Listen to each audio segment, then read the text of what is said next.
Hey lore lovers, my name's Eric with the Lorebrarians YouTube channel, and welcome to part 2 of the plane of Arcavios Explained.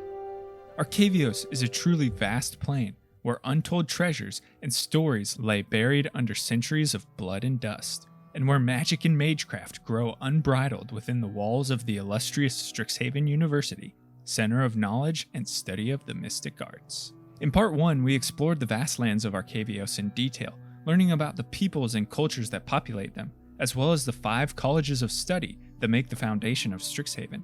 If you haven't already, be sure to check it out to better understand the foundation of Arcavios. I'll put a link in the description below. In part 2, we're going to trace the history of this vibrant plane, from the birth of the continents to the battles of the Blood Age, through the formation of Strixhaven, all the way to the events surrounding the current day of the plane. We'll also take a closer look at the stories and arcs of characters that have either visited Arcavios or currently call it home. But before we begin, if you're a fan of lore and storytelling, or if Magic the Gathering is dear to you, consider subscribing to the channel where lore videos are uploaded frequently. The support is much appreciated. Alright, time to scour the ancient texts and plumb the ruins of the Vastlands to uncover the truth of the plane of Arcavios. Let's dive in. The oldest of ruins excavated in Tor Cathora and the most ancient of texts found on the Biblioplex's dusty shelves are still too young to date back to the birth of Arcavios. It's been said that the plane itself was born out of a violent maelstrom that enveloped 2 other planes as they drifted through the blind eternities and merged with one another.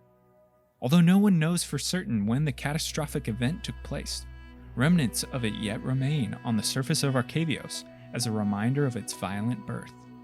Powerful confluences of 2 opposing colors of mana, one from each of the overlapping planes, merged together in a beautifully dangerous phenomenon known as a snarl. Snarls are the last vestiges of the 2 destroyed planes, and they represent the powerful pull of opposite colors of mana, a theme that will continue to reverberate through Arcavios' history. As the overlapping planes melded together, flora and fauna adapted to an influx of new sources of mana, coalescing in variable ways. This period would be known as the Dawning Age of Arcavios. During the mashing of mana ley lines, 5 particularly powerful, 2-colored spheres of mana took shape and coalesced into magnificent eggs, from which hatched 5 supremely powerful creatures, the Elder Dragons of Arcavios. Each Elder Dragon is a manifestation of 2 opposite colors of mana, and they embody the beautiful conflict perfectly. They are the white and black aligned Shadric Silverquill, the black and green aligned Beledros Witherbloom, the green and blue aligned Tanazir Quandrix, the blue and red aligned Galazeth Prismari, and the red and white aligned Velomachus Lorehold. These dragons would go on to represent the dichotomy of opposing colors of mana, and they would also become the first beings on Arcavios to master the deadly and powerful magic of the plane. As the dragons took to the skies of Arcavios, another ancient race appeared across the Vastlands, the giant, wise, and exceptionally long-lived avatars known as Archaics. Not much is known about the Archaics, and they are a race that mainly keeps to themselves, but it seems as though they have been on the plane since the Dawning Age.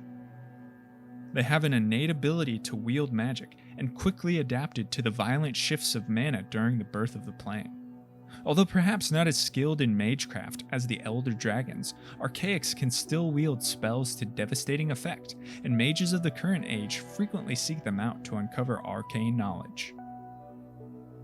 The unsteady calm that befell Arcavios after the merging of 2 planes lasted some time, but it would not last much longer, for power-hungry races and civilizations bent on conquest would soon bathe the plane in blood. A particularly violent and brutal period in the history of Strixhaven unfolded roughly 3,500 years ago, a period aptly referred to as the Blood Age. Humans, orcs, Kor, and other races developed an elementary knowledge of the forces of mana on the plane, from which they created crude but effective magical spells. These civilizations used their knowledge of magic and combined it with martial skill to create massive, powerful armies with which to wage war. The Blood Age saw glorious kingdoms built, just to be crushed under the heel of an even stronger empire. This period of history is of particular interest to the mage students and professors of today's Lorehold, and much of what we know is due in large part to their discoveries. It may also be the origin of many spells contained within the mystical archive in the Biblioplex, and although it's not specifically stated, many of the mystical archive cards may illustrate or reference events of the Blood Age. After centuries of conquest and subjugation, two nations came to the forefront: the Cathoran Orcs, led by Golwanda the Bloodspiller, and the core of the Hordland Fiefdoms, led by Xandril the Executioner. The military endeavors of the Cathoran Orcs is mentioned in cards like Blade Historian, Curate, and Illuminate History. These two powerful adversaries came to blows along the steppes and plains of the Vastlands. The outcome of the war is uncertain, but as the Blood Age continued, both empires slowly crumbled, disbanding into petty kingdoms that will continue to fight another for the next 2,000 years or so. Life during this period was brutal and short, the races holding on to what little knowledge of the world they possessed, and content to live in ignorance. The 5 Elder Dragons watched the terrible events of the Blood Age unfold as they traveled across the plane. At first they were furious that so-called intelligent beings would wield such dangerous and raw forms of magic without truly appreciating it or understanding how to control it. But their anger quickly cooled to indifference and eventually regret, as they watched thousands die in the name of conquest and glory. The dragons knew that the Blood Age would continue indefinitely unless they intervened. Only by disciplined study and practice, only by gathering knowledge and pursuing enlightenment, could mortals truly and safely wield the magic of Arcavios. To this end, 700 years before the current day, the Elder Dragons gathered those with the talent and desire to learn, brought them to the northeastern corner of the Vastlands, and erected a center of arcane learning. This place would soon be known as Strixhaven University, and it will continue on its mission of training mages in the way of spellcraft to this day. The tale is passed down to us through the flavor text of Regrowth from the Mystical Archive, which reads, "Centuries of war had broken Arcavios, but a single seed began the long process of renewal." In this context, the seed is Strixhaven University and its founding.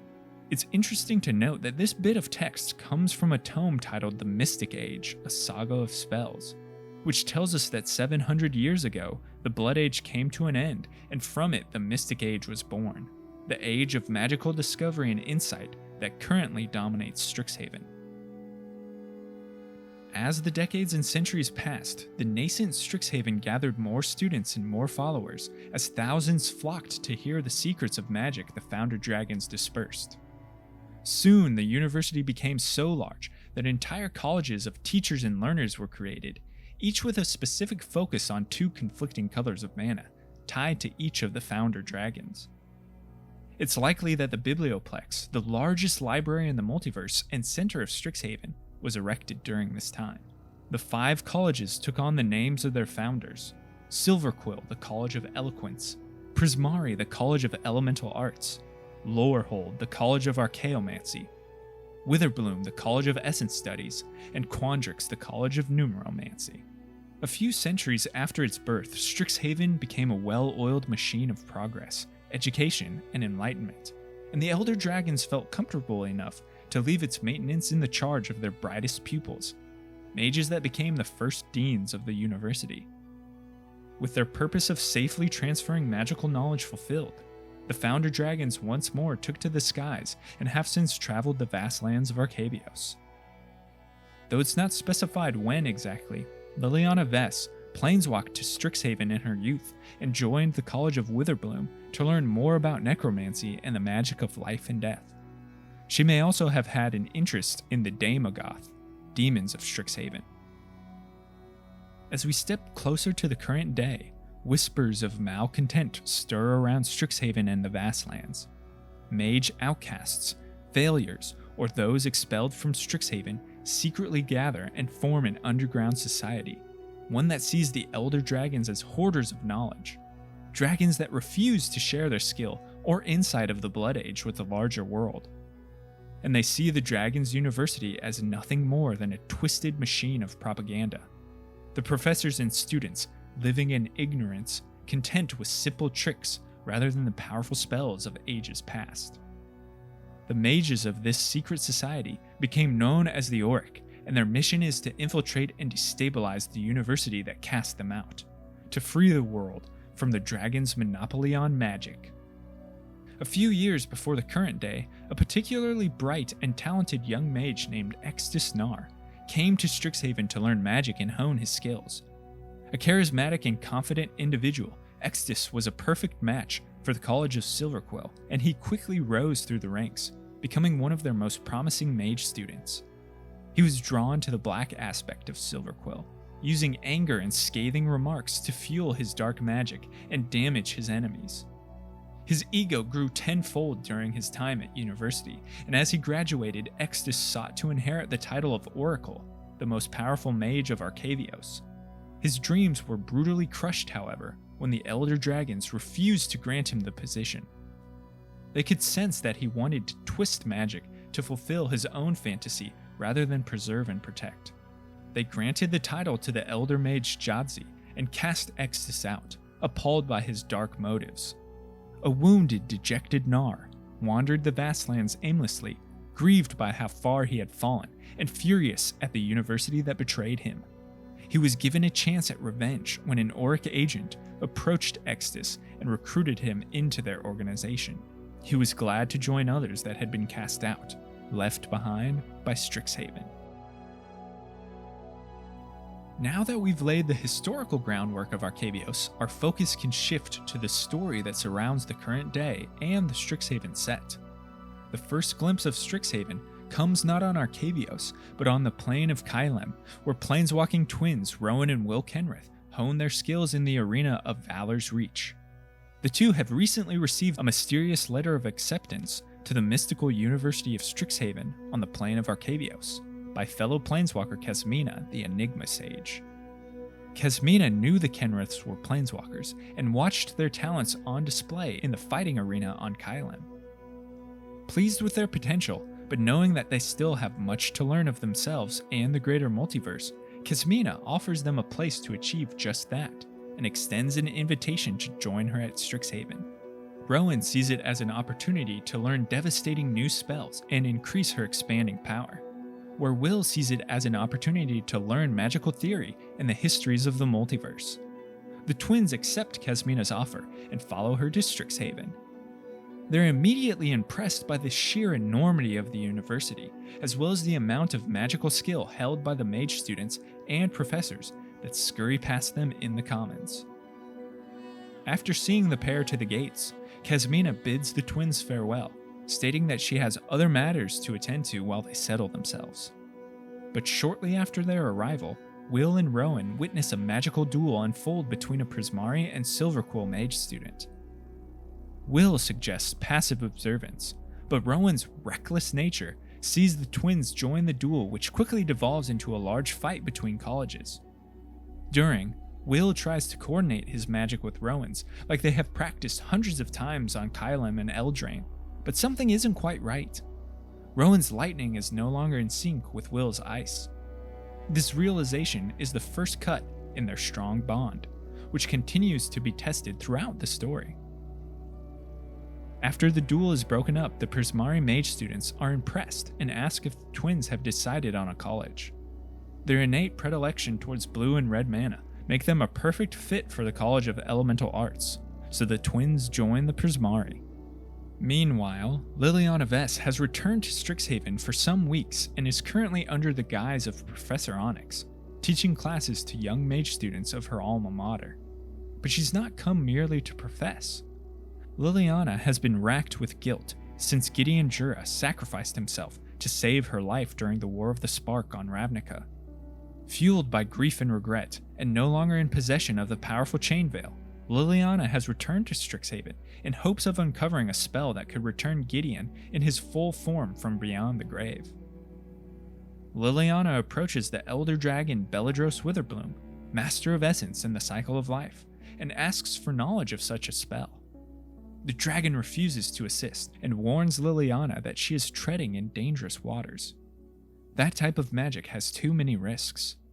She returns to the university empty-handed. Liliana's anguish can be seen in the illustration of Confront the Past. As she scours the plane for answers, she comes upon a mysterious figure hidden amongst the stacks of the Biblioplex. When questioned, the figure immediately lashes out with a powerful spell that staggers Liliana and allows it time to escape.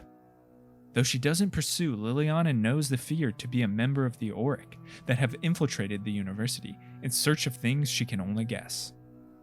When she discusses the events with deans of the university and warns them of the Oriq threat, Liliana catches a glimpse of the end of the mage duel involving Will and Rowan.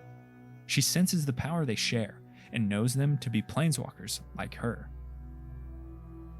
Somewhere in the Vastlands, Luka, a bonder and ex-Coppercoat from the plane of Ikoria, has planeswalked to Arcavios and finds himself in a small village.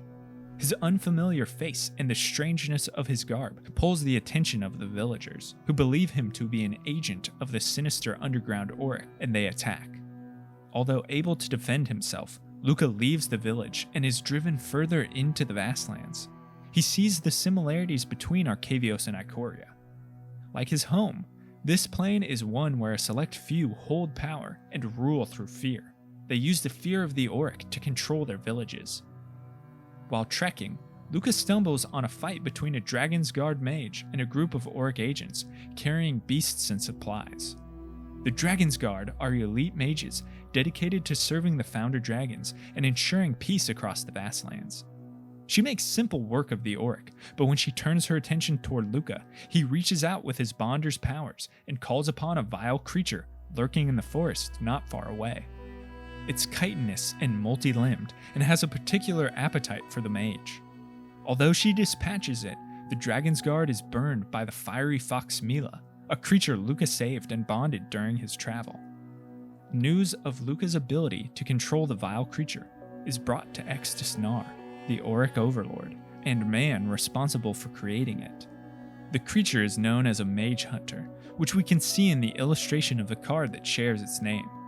A magically and artificially created beast with an insatiable hunger for magic and magecraft. The incantation for creating the Mage Hunter is a remnant of old Blood Age magic, and Extus has slowly been building an army of the beasts with which to attack Strixhaven and seek retribution for those that cast him out. But without a way to control them, the Mage Hunters would attack his own agents. So Extus has Luka brought to his lair and offers the Planeswalker a trade. If Luka controls the Mage Hunters when necessary, Extus will teach him all that he knows. Already no supporter of Strixhaven, Luka accepts the offer. Weeks pass as Will and Rowan continue their studies at Strixhaven, and their relationship continues to strain. Will, the collected and studious of the pair, berates Rowan for her poor grades and aversion to practicing their magic together, while Rowan frequently lashes out at Will with both her words and her magic, stating that she's gotten so much stronger than him from doing what she does best, that he should stop being so controlling and try to enjoy their time at school. Will tells Rowan once more that she has changed much and that their powers no longer work in tandem, but Rowan refuses to listen. Their sibling conflict comes to a boil when during a game of Mage Tower at the stadium, the two come to magical blows with another as Rowan hits Will with electricity and he in turn encases her with ice.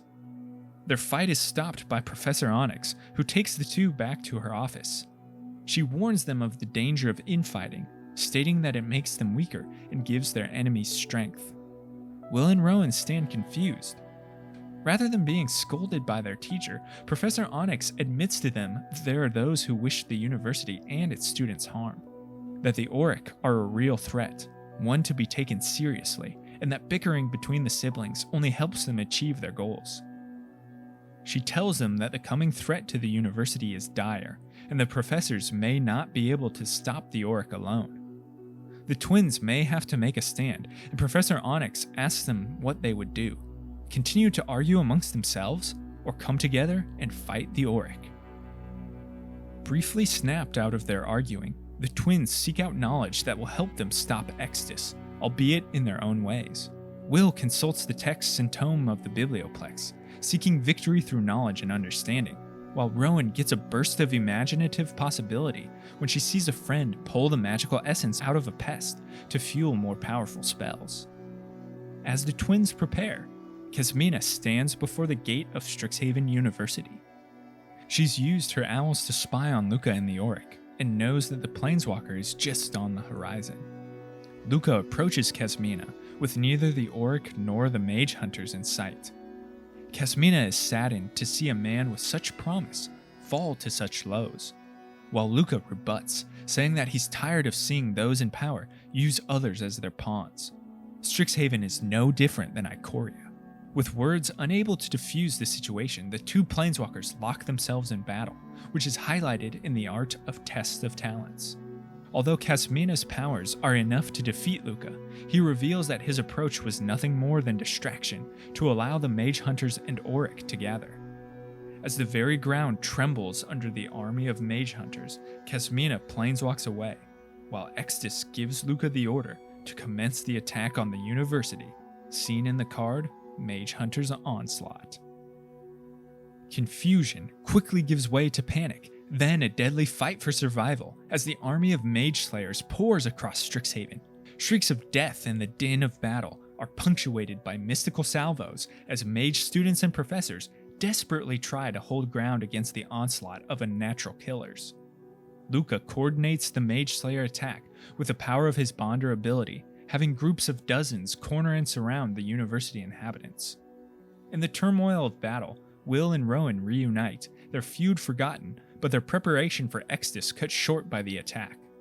All around them, students are killing and dying, and professors attempt to clear paths to safety. In the art of Defend the Campus, we see Deans Shale and Augusta fend off a gruesome attack of Mage Slayers, and all across Strixhaven, the situation is equally dire. In the Bedlam, Professor Onyx locates the twins and asks them for assistance. She sees through the Mage Slayer attack, knowing that it's merely a facade, a distraction by Luka to lure defenders away from Extus's true target, the Strixhaven Snarl, hidden underneath the Biblioplex in the Hall of Oracles. The Oriq Overlord's agents have gathered the tomes he requires to bring destruction upon the university that has wronged him. But his spell needs a tremendous amount of mana to complete, on a scale that can only be gathered from one of the Snarls. He and his agents gather beneath the Biblioplex and begin their sacrificial chants. Liliana leads the siblings through an old access tunnel, which opens up to the Strixhaven Snarl, in hopes of stopping Extus before his plans come to fruition. But to their horror, it seems they're too late. Extus has linked himself and his spell to the Snarl, and many of his agents have fulfilled the required sacrifice, their blood pooling on the tile floor before them. Despite the situation, Rowan relies on her reckless rage and newfound power, barreling headlong into Extus and his Oriq agents. Fighting erupts between the mages present, with Rowan sending lightning in all directions, Will trying to protect his rash sister, and Liliana shielding them from attack. But Extus is quick to react and hurls a teleportation spell at Liliana, sending her somewhere in the Vastlands. With their professor gone, the siblings are outmatched. Once more, Will tries to persuade Rowan that they need to coordinate their magic, but Rowan believes too much has changed. Her powers have altered. While it's true that Rowan has drastically increased in power, through careful study and practice, Will has drastically increased in control and believes that they can unite their magic again. Extus gives them no chance. With his ritual complete, he begins summoning an avatar from the Blood Age, a creature that is the manifestation of violent conquest and whose only purpose is destruction. Extus's revenge is finally at hand. Meanwhile, the fight continues to rage above as Mage Slayers continue their brutal onslaught at Luka's command. Professors and older students try their best to protect their comrades, but already so many have fallen and there is little fight left. When all hope seems lost, a tremble rolls across the earth, accompanied by a rumble like thunder. In an instant, a searing trail of white-hot fire surges across the field, From the sky descend the powerful elder dragons of Strixhaven, and they brought with them a furious inferno of dragon breath and magic. This can be seen in the illustration of Draconic Intervention. Victory for the Mage Slayers and Oriq quickly turns to defeat as the dragons burn countless, forcing Luka to relinquish his control over the vile creatures. Without a leader, they turn on the Oriq and each other, becoming easy targets for the mages of Strixhaven to attack. But within the snarl down below, Rowan and Will's chances seem much more grim, as Extus beckons forth the Blood Avatar to begin wanton destruction.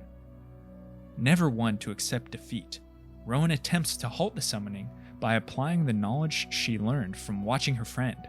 She calls on the essence of the snarl and gathers its tremendous energy into herself. The sheer amount of mana drawn is enough to prevent the Blood Avatar from emerging further. With power the likes of which she's never felt, Rowan unleashes a torrent of fire and lightning at Extus, sending the Oriq's scorched body flying. She then turns her magic on the Blood Avatar, but as she draws power from the snarl, it becomes too much. There's more mana, more power than she can handle, and she collapses in painful convulsions, unable to control the surge. Extus rises to continue his summoning and sets the Blood Avatar on the twins. Uncoordinated and exhausted, they're no match for the colossal creature. The Oriq seems on the precipice of victory, but just as the twins set about to escape, Will recalls a spell he saw cast during a game of Mage Tower.